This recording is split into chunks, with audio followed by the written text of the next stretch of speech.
And we have a special Out in the Open panel tonight. They'll be with us throughout the hour to talk about self-segregation. Molly Secours, who writes a column on race relations for blackcommentator.com.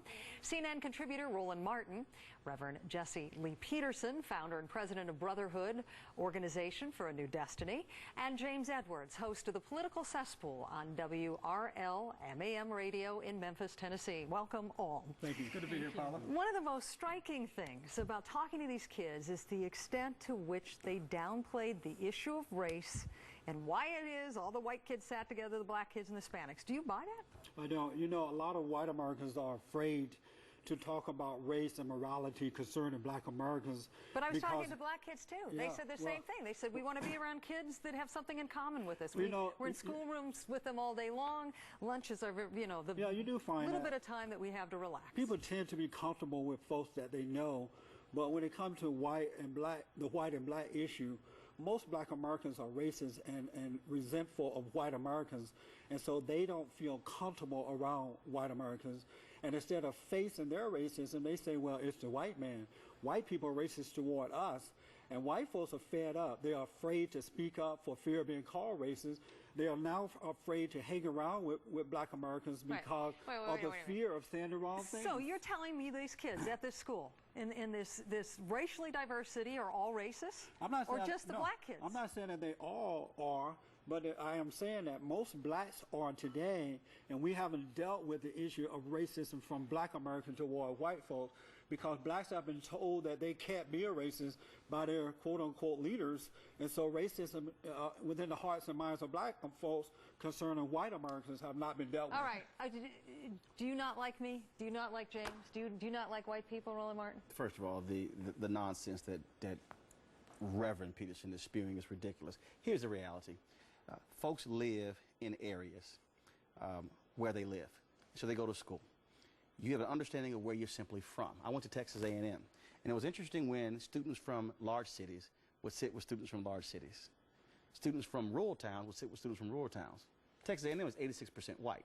Right. When I was a student there. That is the reality. Now, the issue is what happens when you only stay in that particular area. I don't buy this nonsense that they're racist. People are simply comfortable based upon circumstance, based upon where they're from, based upon culture, based upon knowledge. That's what it boils down to. Roland is in denial, Paula. Let me say, Roland is in denial. I wrote an article for WorldNetDaily.com looking for one strong white man, a white man that would speak up.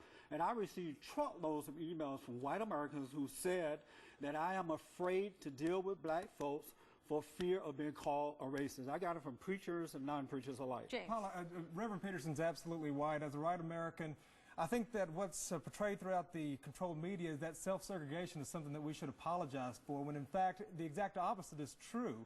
I think that it's perfectly natural and healthy that one would choose to associate with members of their own families, people with whom they share the same values and traditions and heroes. There's nothing enriching for white school children to be bussed across town to gang-ridden schools in which they have to walk through metal detectors before they can report to class. This is a racially diverse school.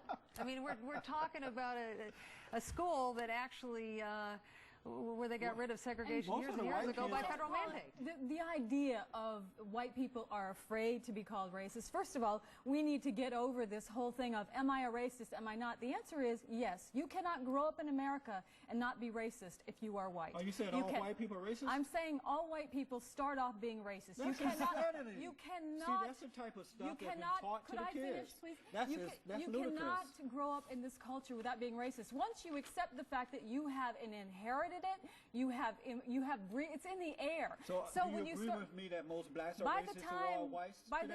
By the time I die, I will be less racist. But it's only to the degree that I work against being racist. But what about the Reverend's point that he feels that blacks are more racist towards whites than whites towards blacks? Racism equals prejudice plus power. Blacks in this country do not have power. They do not have...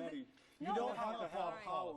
You don't have to have power, Paula. You do not have to have power to be a racist. You have to have power. Black conservatives are discriminated against by liberal blacks, like this guy here. They're called Uncle Tom. All right, hang on. We got to hang on. James, you get the last thought, and then we'll come back to all of you. He doesn't have any power. Time out. James, you get the last word, and then you all get to chime in after the break. Only liberal demagogues believe that human nature can be carried away on an integrated school bus. There's nothing wrong with European Americans standing up for their culture and their traditions, and you want that for minorities. but we want it for ourselves. And I think many white Americans are seeing through this charade, and I'm one of them that's beginning to speak out against it. Do you consider yourself a racist? No, I consider myself a man who's proud of his cultural heritage. All right, we're going to take a short break.